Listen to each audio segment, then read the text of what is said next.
కాలం భారతదేశంలోనే అతి భయంకరమైన కాలం. ఆ పరిస్థితులు ఇప్పుడు ఉంటే తలుచుకోవడానికి కూడా భయం వేస్తుంది.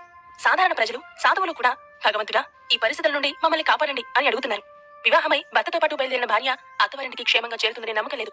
ఎవరి ధర్మం వాళ్ళు పాటించే స్వేచ్ఛ లేనే లేదు. బానిస రాజుల కాలం నుంచి అప్పటి మొఘలుల వరకు ఇలాంటి అక్రమాలు వందల ఏళ్లు కొనసాగాయి. భోంస్లే వంశీయుడు సహజీ ఒక గొప్ప సర్దార్. అలాంటి వీరుడు కూడా గర్భిణిగా ఉన్న భార్యను రక్షించుకోవడానికి అడవులకు పరిగెత్తాల్సి వచ్చింది. గొప్ప గొప్ప సర్దారులు కూడా వీరి హింస నుండి తప్పించుకోలేకపోయారు. కొందరు రాజులు, సర్దారులే బాద్షాకు సలాములు చేస్తూ బతికేశారు. ఇక సాధారణ ప్రజల పరిస్థితి ఎలా ఉంటుందో ఊహించుకోవచ్చు.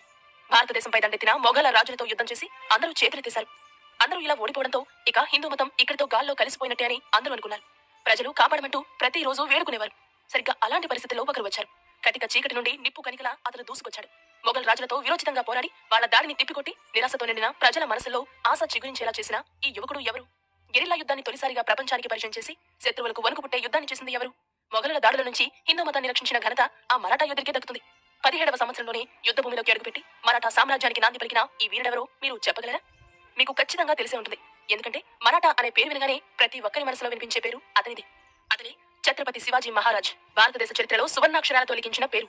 ఈ పేరు వింటే హిందూ మతం పులకించిపోతుంది. తల్లి సంరక్షణలో, భైరం ఖాన్ శిక్షణలో రాటుదేరిన శివాజీ తన యుద్ధ తంత్రాలతో బీజపుర, గోల్కొండ సుల్తాన్లకు, మొఘలులకు ముచ్చెమటలు పట్టించాడు. తన గురువు సమర్థ రామదాసు, తల్లి జిజియాబాయి బోధాలతో హిందూ మత సంరక్షణకు కంకణం కట్టుకున్నాడు.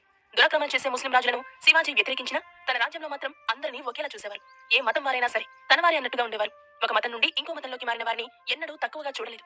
అంతేకాదు, హిందువుగా మారిన ఓ వ్యక్తికి తన కుమార్తెనిచ్చి వివాహం జరిపించాడు. హిందూ మతాన్ని కాపాడడం కోసమే దురాక్రమణ చేసే ముస్లిం రాజులతో యుద్ధం చేశారు తప్ప ఎప్పుడూ ఏ మతాన్ని వ్యతిరేకించలేదు. అతని స్నేహితుల్లో చాలా మంది ముస్లింస్ కూడా ఉన్నారు. బీజపూర్ సుల్తాన్ని ఓడించడానికి మొఘల్ రాజైన ఔరంగజేబ్ కు సహాయం చేశాడు. యుద్ధ తంత్రాల్లోనూ శివాజీ వేసే ప్లాన్స్ శత్రువులకు అర్థం కాక తలపట్టుకునేవారు. యుద్ధ తంత్ర విషయాల్లో తనకి సాటి ఎవ్వరూ లేరు. 2000 మందితో మొదలయ్యి 10,000 మందికి తన శక్తిని పెంచుకోవడమే దీనికి ఎగ్జాంపుల్. మరాఠా అంటే శివాజీ, శివాజీ అంటే మరాఠా. ప్రతి వీధిలో అతని విగ్రహమే, ప్రతి మనసులో అతని రూపమే. ఇంతగా మరాఠా ప్రజల రక్తంలో జీర్ణించుకుపోయేలా శివాజీ అసలు ఏం చేశాడు? కేవలం మరాఠా ప్రజలే కాదు, ఛత్రపతి శివాజీ పేరు వింటే ప్రతి ఒక్కరిలో కూడా దేశభక్తి పొంగి కళ్ళు తడుస్తాయి. కాదంటారా? ఇంత గొప్ప వ్యక్తి గురించి మనకు తెలిసింది చాలా తక్కువ. స్వశక్తితో మరాఠా సామ్రాజ్యాన్ని స్థాపించిన శివాజీ గురించి చరిత్రకు తెలియని నమ్మసక్యం కానీ నిజాలెన్నో ఉన్నాయి. అవేంటో మీకు తెలుసా? అతని చిన్నతనం నుండి ఎన్నో సుడిగండాలను ఎదుర్కొన్నాడు. కానీ అవేవి అతని వెంట్రుకని కదిలించలేదు. ఎందుకు? అసలు శివాజీకి ఇంత శక్తి ఎలా వచ్చింది? సాక్షాత్తు అమ్మవారే ఆయనకి ఖడ్గాన్ని వరంగా ఇచ్చిందని చెప్తుంటారు. అది నిజమేనా?